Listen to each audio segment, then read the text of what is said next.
Welcome friends to another r/ProRevenge video. Today we've got a lot of great stories, and our first story is from Duke Devlin Official. I scammed a scammer. I was contacted by an obvious scammer the other day. They asked for $160 and I went along with it. I got their Cash App and sent them $1 instead of $160, lulling them into a false belief that they're smart and I'm dumb. They were all like, lol, wrong amount, but I got the dollar you sent. You can send me $159 and it'll still be fine. So I typed in $159 on Cash App, then pressed request instead of send. Pretty sure they didn't read it. They definitely just clicked accept instead of decline, and I proceeded to block the low-life scammer $159 richer. If it's pretty clear this is a scammer just trying to take your money, is it morally okay to take their money instead? Do you guys think in a heart-to-hearts what OP did here was the right thing, or did it just feel really good?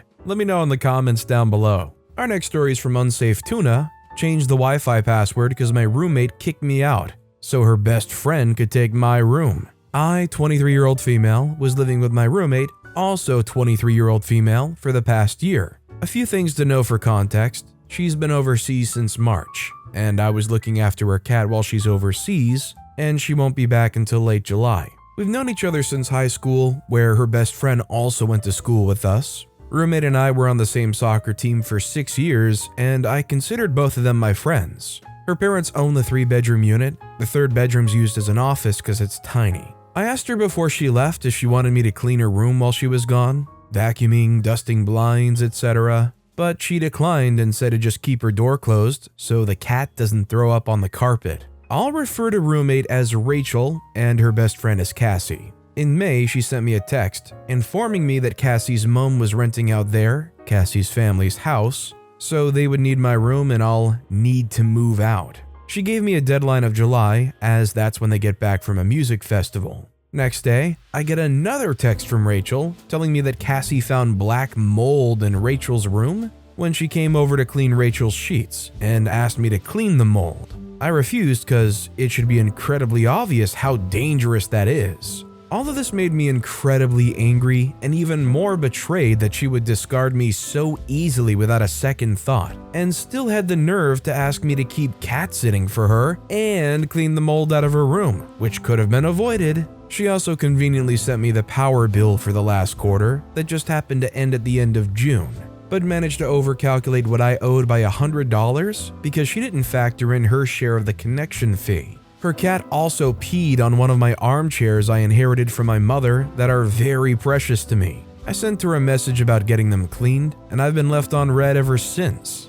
I did everything I could to protect those chairs. I put sheets on them so if he jumped on them, the hair wouldn't be all over them. I stuck cardboard along the entire side so he couldn't use them as a scratching post. I thought they were safe till I was moving my stuff out and noticed there was cat hair on both of them and a big stain accompanied by a weird smell on one that was not there before. I began thinking of ways to cause a mild inconvenience to her. I refused to break anything or hurt the cat. My mom came up with a classic, prawns and the curtain rods, but we have no curtains. My friend said I should take the cover off the wall-mounted AC and put those dead mice from pet stores people use to feed snakes inside. Alternatively, he said to put brake cleaner on the fan of the AC so it would slowly break down over time, but I didn't want to risk the parents figuring out it was me because of the timing of it breaking. She's not good with tech, so I opted to change the Wi-Fi password on her, as it would disconnect all devices previously connected,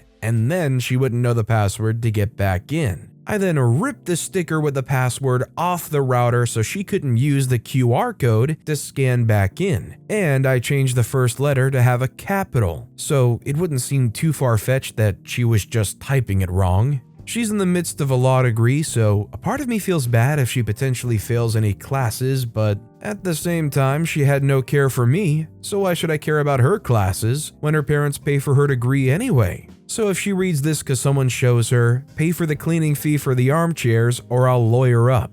I mean, cutting off somebody's Wi-Fi, I feel like goes beyond mildly inconveniencing. I think it could be only considered mildly inconveniencing if they're smart enough to Google around and figure out how to reset the router. But even then, not only would they have to reset the router, they'd want to have to go back through, reset the Wi-Fi up. Although I feel like it's very easy to follow a tutorial and figure it out. I feel like people who say they're not technologically inclined enough to figure that kind of stuff out just means they don't have the patience to sit down and watch a tutorial and figure it out. Our next story is from Miss Fluffy Bum. Delivery guys didn't deliver, so we just moved and threw away a lot of furniture and bought new from IKEA. We paid for home delivery because there was no way it'd fit in the car. So the day comes for the delivery to be made. The truck pulls up, 2 guys jump out and move all the packages from the truck with nice handy trolleys, and they put the items on the pavement, roughly 2 meters away from the truck.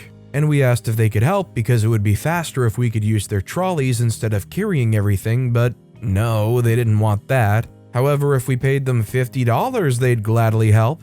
And my mom asked if she could get a receipt for that, and they said no because they wanted it under the table. And my sister went, "But that's illegal." And oh boy, did they become sour after that. Their attitude changed drastically, and they were short with answers and just unpleasant, and demanded we be quick because they had more places to go. So my dad and sis start carrying in things one by one and walking slowly, and there were about 18 items to be brought inside. Wardrobe and bookcase parts, so the big annoying things basically. And my mom ran back and forth between the pavement and our hallway to make sure everything was there, so she could check all the boxes because she refused to sign anything until she was certain everything had been delivered. And the pissed off delivery guys were getting even more annoyed because they couldn't leave until she'd signed the papers. And they tried hurrying us up, but instead, Mom kept running back and forth like a headless chicken, acting like the most confused woman I've ever seen. She even threw in a comment saying how if they'd only been willing to give a receipt, it would be finished already. When it was all finished and papers were signed, my sister happily, and with a massive smile, said to have a wonderful day, and they grumpily answered the same. If you get home delivery from IKEA, would you expect them to wheel it into your house up to your front door? I mean, I would kind of hope that they would at least deliver it to at least the front door, right? You're gonna leave it roadside where the trash gets picked up and say, boom, delivered. By the way, if you're enjoying these stories, make sure to hit those like and subscribe buttons down below so you never miss any of my daily videos. Our next story is from Tazzy, Double Revenge and 7-year relationship. This happened about 20 years ago while I was working as a computer data center systems administrator. My team is responsible for landing new servers in a data center and keeping them running. An important note, this data center has a very distinct smell of an odd mix of stall air, body odor, and the smell of someone using a soldering iron. The air is recirculated every 7 minutes due to the large air conditioners, about the size of 8 to 10 minivans for this particularly small data center. For those that haven't been to an old school data center, they're very loud and the air systems never turn off. I don't believe much, if any, fresh air ever comes in. At this point, I've been in a stable 7-year relationship, perhaps not the best of times, but definitely not horrible. One day, around 8 a.m., I got a call that a set of servers were having issues, and that the junior admin was attempting to recover it. His fixes made things worse and took the entire array offline. I get into the data center 30 minutes later, was at home. Due to the criticality nature of the system, it became all hands on deck. About 8 hours later, the entire array of servers was rebuilt and I head home mentally exhausted. The other half greets me at home and I tell him my day was heck and that I was stuck in the data center all day fixing systems. He quickly mentions that he could detect a weird smell on me but doesn't know what. I remind him what the data center smelled like and he calmed down. We have dinner and chill in front of the TV. He then asks why I smell like I've been with someone and asks if I've slept with someone on my lunch break. I looked at him and said something to the effect of, "Are you freaking kidding me right now?" He proceeds to escalate this to a full-on fight while I'm mentally exhausted and it never ends. I finally told him to either shut up or I'm headed to a hotel down the road a bit. He stopped. The next day after work, I get home. He greets me with a big smile. I'm expecting a big apology, dinner, flowers, etc. Instead, he tells me that he got revenge on me as he slept with someone else that day. I'm completely and totally shocked and confused. I had never suspected he would ever do such a thing. I couldn't even do such a thing myself. The next day after he left for work, I called my manager, who is 100% awesome, and told her I'll be taking an emergency mental day, and she didn't even ask a single question and only said, "Let me know if you need anything." Seeing as the mostly/kinda lived in my house and he still had a place of his own 20 minutes away, I began packing up his stuff into a few trash bags and left them on the front porch. Heavy objects and bags don't hold well, whatever. Afterwards, bought and replaced all the locks for the house. The old ones were showing their age anyways. He never stayed another night in this house. The double revenge? It's the best revenge of all. 9 years after this, I met the man of my dreams and we've been together 11 years, married for 6 of them. He's amazing, he's handsome, and sexy as heck. There's so much mutual respect and caring for each other, it's ridiculous. We've been giving each other little mini surprises and gifts, even midweek. We leave little post-it notes to each other, been all over the world together, and just enjoy life so much. It's been so amazing, I don't know life could be this good till I met him. Looking back, I'm sure he either already messed around with someone, or many, or at least knew of someone. I don't know how else you could find someone so quickly to meet up on your lunchtime on such short notice. We ran into my ex about 7 years ago. He was single and seemed lonely. It's blatantly obvious this guy was full-on projecting here, right? The reason he was so easy to accuse OP was probably because they'd been doing it behind OP's back, right? I agree with OP's sentiment. How can you just find somebody out of the blue to hook up on tomorrow's lunch break like that? OP should frankly be darn grateful that this guy is so stupid and went and outed himself like that.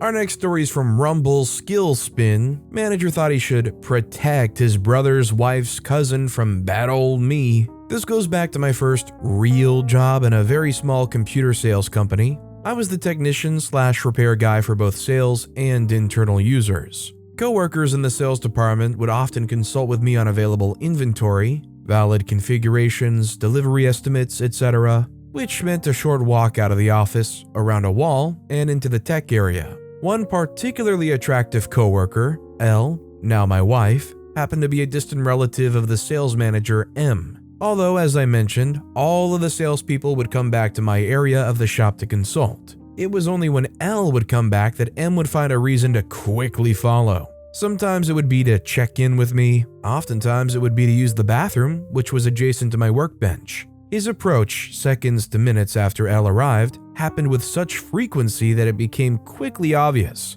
especially when he never bothered me any other time. This went on for some weeks, being only mildly annoying. Elle and I weren't even dating at that point, just professional, if perhaps mildly flirtatious, employees. After a time, M decided that he must not be watching close enough, so he rearranged the office such that Elle's desk was directly outside his office window. Maybe he thought she crept away quietly from her desk, only yards away from his normally closed office door, to liaise with the ne'er-do-well technician in the shop. I don't know. Anyway, it became ever more annoying. The computer store was in an industrial building with suspended ceilings over the sales and administration areas, but which was open to the roof back in the inventory and tech area where yours truly worked. Winters can be bitter here, and the HVAC wasn't heating that space very well, so I started looking for solutions. After hours one day, I got a ladder and climbed to the top of the framed wall that separated sales and admin from tech, and started looking for a heat duct that I might be able to redirect. And that's when I saw it. The bathroom, remember the bathroom, shared a wall with M's office. There was an exhaust fan with a flexible duct that was routed to an outside vent. And there was a 5x5 ceiling tile in the back corner of M's office, just staring at me, begging me. Yep, I routed the bathroom fan from the men's room directly into his office, covering the gap with a pocket I ripped from a lab coat. He complained once in a while about the bathroom smell, but when we were finally acquired and left that office building, that duct was still in place. Honestly, I think the most impressive thing here is OP managed to still date and marry the person that this guy was so unnecessarily overly protecting. Honestly, I think the biggest revenge is putting a ring on their finger. Not only does their office smell like poo, but OP got way further than the guy was ever hoping they would. Our next story is from Samantha Carter 4. If you're so amazing, this shouldn't be a problem. So this happened a few years ago. I was doing my doctoral studies in a research lab at the time. Since this is an academic setting, things run a bit differently from a regular work setting, but not by much. We got a new postdoc from abroad, this guy Bob, who at first seemed really nice. This was his second round of postdoc. To those who don't know, after completing your doctoral studies, you can continue working in research labs while having your paycheck come from periodic grants rather than having it come from an institution. It's basically like a scholarship rather than a paycheck, and usually you go on one round of postdoc at a lab before trying to get a tenure, permanent head of lab position at a research institution. While it's not uncommon to do more than one round, it does mean that you were not good enough and lucky enough to get a tenure. So Bob comes to the lab and begins telling us how successful he was at his previous lab, how his boss liked him a lot, how everyone came to him asking for advice and guidance, how knowledgeable he is in all things concerning our field, how he had his own office, how his boss would invite him to dinner and pay for him, etc. Well, we're all a skeptical bunch who live in a country where respect is something you earn and are not entitled to, and decorum is non-existent. I think that in my country, the only person anyone calls Mr. is the Prime Minister, and even that is only to his face, so you get how unimpressed we all were by this talk, and how little effect it had on us. A quick chat with his friends of friends from his former institute revealed that this guy was embellishing the truth quite a bit. Yes, he had his own room, but only because most students had. Yes, the boss took him to dinner and paid for it, together with the rest of the lab. You get the idea. I in particular hated Bob as he got me into an uncomfortable position with the boss. The boss was doing a sabbatical year abroad, and I continued working as usual in his absence. I'm saying that I continued because many people took advantage of the boss's absence to come late and leave early. Myself, the lab manager, and another research associate were the only ones whose attendance didn't really change. Like I said, this is the academia, so people would still get paid even if they didn't come in as usual. But no one abused the system more than Bob. This guy was a no-show for most of a year. However, he managed to get away with it by claiming he was coming in during the weekend since he likes to work when no one was around, and he didn't need to wait in line to use some device or utility. Only problem is, I had a ton of work to do and no life to live. So I would also come in on the weekends, and not for a little bit. No, I had a lengthy repetitive procedure I needed to carry out that I simply had no time for during normal work days. And so the boss would call me to verify if Bob was coming in on the weekends as he was saying, which I hated. I was once outcasted due to similar circumstances in high school, which caused me a lot of mental stress. I knew that I'm a terrible liar and couldn't lie to the boss, but also knew that the truth will put me on a path to conflict with Bob. I didn't like being in that position, and once Bob realized that I was telling on him to the boss, he got pissed and called me a liar, claiming that I was obviously not in while he was, even though I would spend 11 to 6 at the lab. It didn't matter that my lab mates and lab manager believed me. What mattered more was the situation I was in, which would have been avoided had Bob bothered to come at least once a week. The boss didn't take anyone's side and was pretty oblivious to Bob calling me a liar. Well, Bob was not only a lazy liar, he was also an incompetent lazy liar. Dude didn't know how to do the stuff that our undergrad workers did, and that put me in a bind when I came to distribute tasks in the lab. Since this is academia and our lab didn't have a lot of money, we tended to do most of the prep work, like preparing equipment and mixing chemicals, etc., in-house rather than outsource it. And I was in charge of distributing these different tasks between the lab members. Usually I would task someone with something based on their ability to carry out said task. For example, I would give easier things to the new people in the lab, or the less knowledgeable ones, while things that required precision or care, I'd give to the seasoned researchers. And usually things that were simple to do were repetitive, boring, and tedious processes that required more brawn than brain. If they weren't, they usually required interaction with faculty maintenance crew and this required one to speak the local language, which Bob obviously didn't. We were 5 people, me and Bob, and we had 16 tasks in the lab. I divided the tasks between all people, 2 per person, and was left with 6. 2 were mine ever since I entered the lab, and I was reluctant to give them away as they were somewhat sensitive and needed to be carried out with care. That left 4, all were annoying, time-consuming, sweat-inducing tasks. Now, you can probably see where this is going, but still, bear with me. I, of course, could have been the bigger person and took on an additional task, but why would I? In terms of rank, lazy, unreliable Bob outranked me, which he constantly reminded me of. It didn't matter that he was so unreliable that task distribution was delegated to someone his junior. All that mattered to him was that he was my senior. So I gave all 4 remaining tasks to Bob. We had a meeting with our boss via Skype, during which I announced the new distribution of tasks. When I got to Bob, I mentioned his 4 tasks, and of course, he was furious. He loudly demanded to know why everyone got 2 tasks, but he got 4. So I got a big smile on and said, "Why, just the other day, you told me how proficient you were in doing X. I figured that a senior postdoc such as yourself would be able to do all those tasks much quicker and in a much more efficient way than the newbies." My lab members were all suddenly sporting evil grins, and the lab manager merely said blandly, "Sounds reasonable enough. Anyone have anything else to say?" Of course, one said in front of the boss, and with the support of the lab manager, who also hated Bob, Bob could not protest. Bob was tasked with these 4 tasks until he left us, and we all made sure to liberally use the equipment he was responsible for. I mean, very clearly, I don't understand a single thing about how this postdoc process works, but it just really blows my mind how little Bob can do and skate by without any repercussion at all from anybody. Nobody kept this dude responsible. You're telling me he can be like, "Oh, of course I can do that, I'm really good," and then not do that and just run the clock out? See him in his 3rd postdoc. And our final story of the day is from Felipe Meyer. "I thought I was done with my revenge till my former boss gave me a second chance years later." This happened a few years back, and recently the whole ordeal just gained some new ramifications, so be advised it's a long tale. Part 1, where I caused my old boss to lose a buttload of money due to software piracy.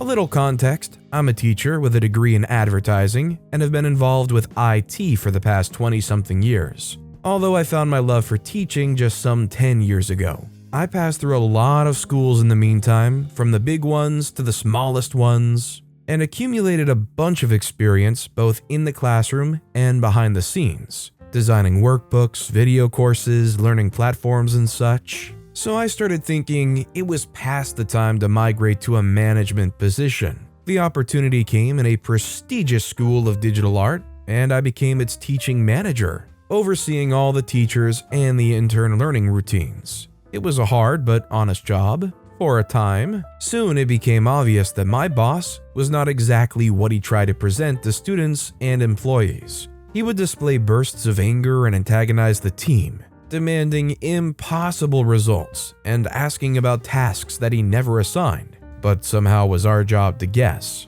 One time during a meeting, he grabbed a big chair and pretended to throw it across the room. It was his idea of a joke. Nobody even flinched, because nobody doubted for a second he was capable of actually doing the deed, and needless to say, nobody laughed as well. In my country, employers may hold employees' contracts up to 3 months, which means that for 90 days, you have no job security, and may be fired at any moment without any consequence to the company, which my boss reminded everyone all the time, half joking, trying to keep everybody on their toes. He actually excused me from this treatment. He had this bad habit of treating the managers differently, and gave me the constant praise for a good job till the day my temp contract ended, meaning I was then an actual employee with full benefits and couldn't be fired without him paying me everything the law stated. So it really surprised me when he started the hostile treatment not 24 hours after my temporary contract ended and the full employment began.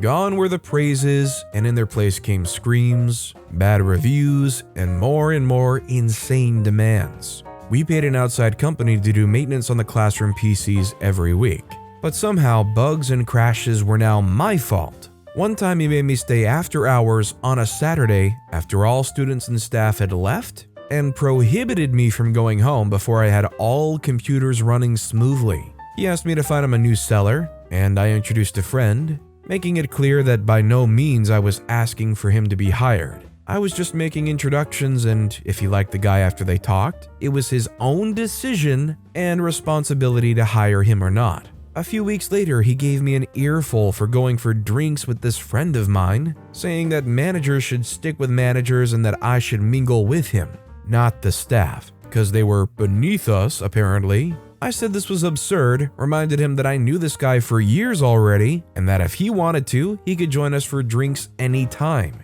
It was not the response he expected. The abuse continued and actually intensified. One day, I started to feel chest pains and my left arm went completely numb. While my friend called for an ambulance, I retreated to my boss's office, at the time being occupied by his fiancée, and calmly told her, "Don't mind me, I think I'm having a heart attack, so I'll just lay here for a few minutes so the students can't see me." Of course, she went nuts after this. The good news, it wasn't a heart attack, but an anxiety attack, and wasn't the last one. I was 36 at the time, and it was the first time I saw my mom cry since my dad passed, more than 20 years prior, from, of course, a heart attack. I decided enough was enough, so I gave my 30 days notice citing health issues. I hadn't yet completed 6 months working there. I sat down with my boss, didn't blame him in any way, but said the stress was making me worry about leaving my family too soon, and gave him every guarantee he needed that I would work through my entire notice period in order to complete every single project we started since my hiring. So I finished updating the courses, finished the development of our brand new e-learning platform, finished hiring the teachers for the next semester.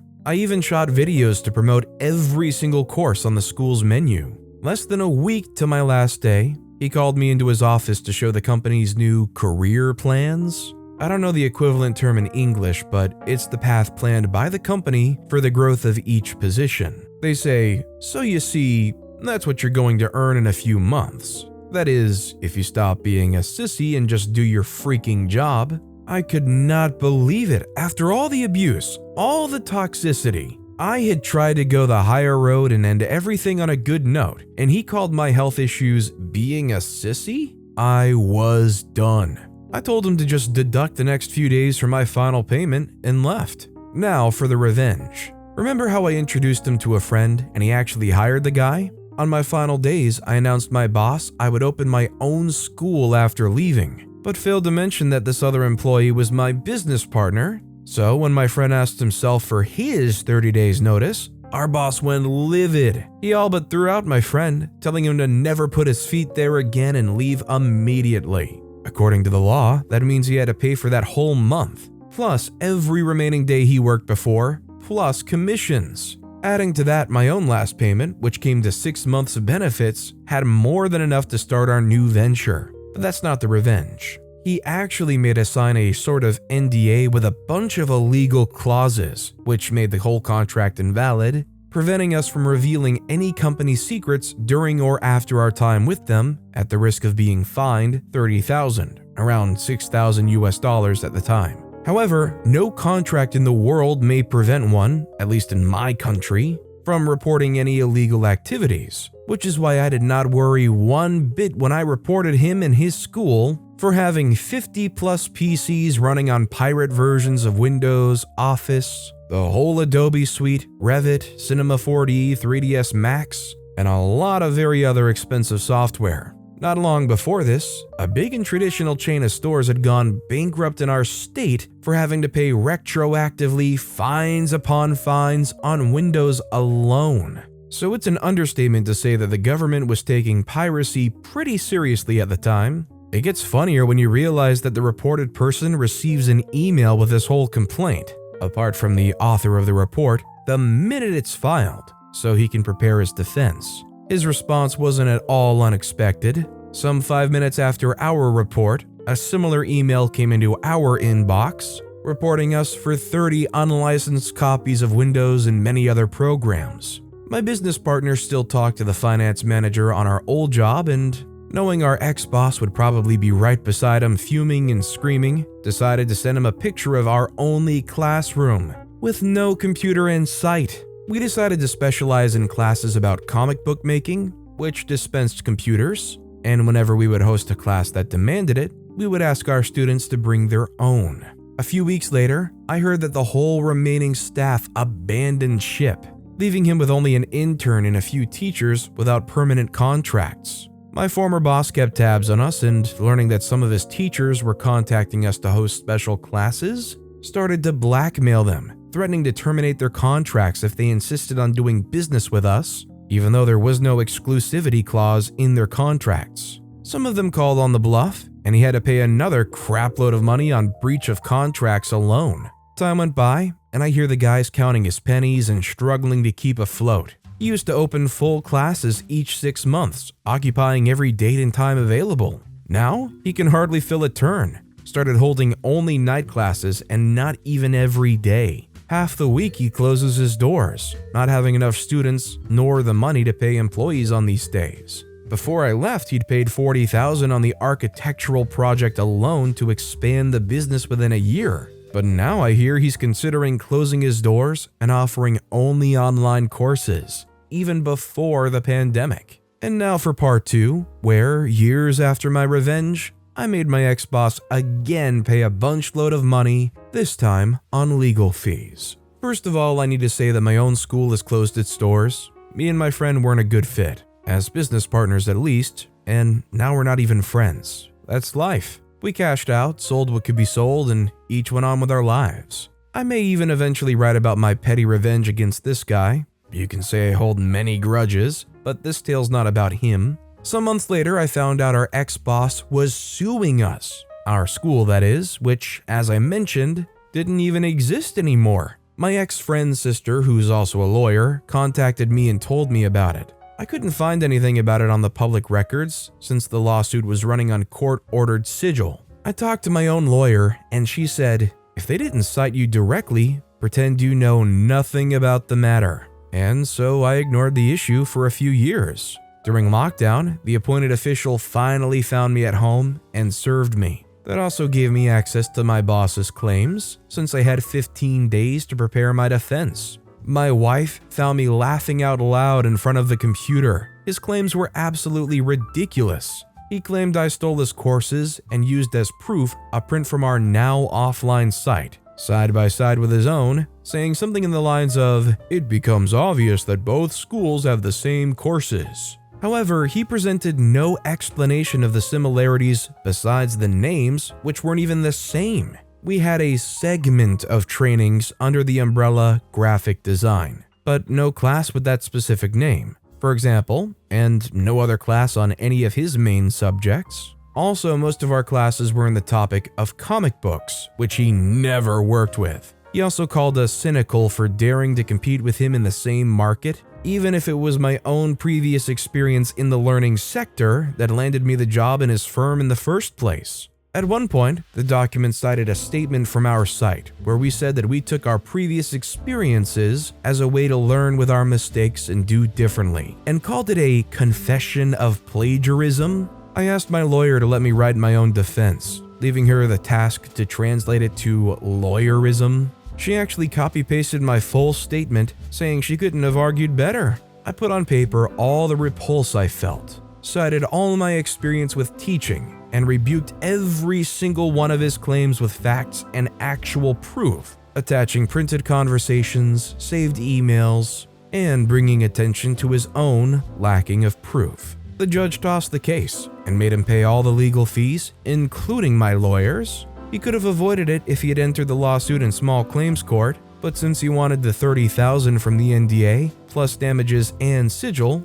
he had it coming. Just another shove of dirt on his coffin. I love the story because I despise anybody that is so just stubbornly hot-headed like that feels like nobody can do any better than them. Leaving them means you're the scum of the earth. Competing against them especially means you're the scum of the earth. You're just trying to bite off their success or whatever. It is so nice to see this ridiculous hot-headed fool fall right on their butt. But with that being said, that's all the time we have for today. Now, if you want to hear another revenge story that was way crazier than any of the ones in this video, click on that left video, or if you missed my latest video, check out the one on the right. That said, I'll see you all next time with some more stories.